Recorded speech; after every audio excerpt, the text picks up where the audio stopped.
جی بالکل، ہمارے ساتھ اس وقت تحصیل لالیاں کے لوگ، تحصیل لالیاں موضع سانگڑا سداد کے لوگ موجود ہیں، جن کا کہنا ہے کہ وہاں کے کچھ مقامی بااثر لوگوں نے جو ہے وہ کھالے کا پانی جو ہے وہ بند کر دیا ہے، جس کے باعث پانی جو ہے ان کے گھروں میں اور زمینوں میں داخل ہو رہا ہے۔ وہاں کے علاقہ مکینوں نے جو ہے ان کے خلاف جو ہے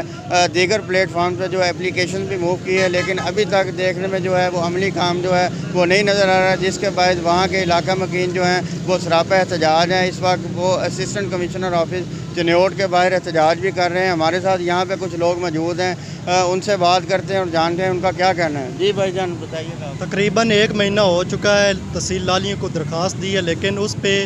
رپورٹ بھی آ چکی ہے، لیکن عمل درآمد نہیں ہوا۔ تو لہٰذا ہمارا مطالبہ ہے ڈی سی او چنیوٹ سے، تقریباً 4 سے 5 ہزار کی آبادی ہے، وہاں پہ پانی کھڑا ہوا ہے، ہم بہت تنگ ہیں، ہمارے مسئلے کو حل کیا جائے برائے مہربانی کر کے۔ ہاں جی بالکل، ہماری وہاں کے علاقہ مکینوں سے بات ہوئی، ان کا یہی کہنا ہے کہ ہم ڈپٹی کمشنر چنیوٹ سے جو ہے وہ گزارش کرتے ہیں کہ ہمارے اس مسئلے کو جو ہے فی الفور حل کروایا جائے، کیونکہ ہمارا جو ہے وہاں 5 سے 7 ہزار آبادی کا علاقہ ہے، جو اس وجہ سے جو ہے وہ بہت زیادہ متاثر ہو رہے ہیں۔ جی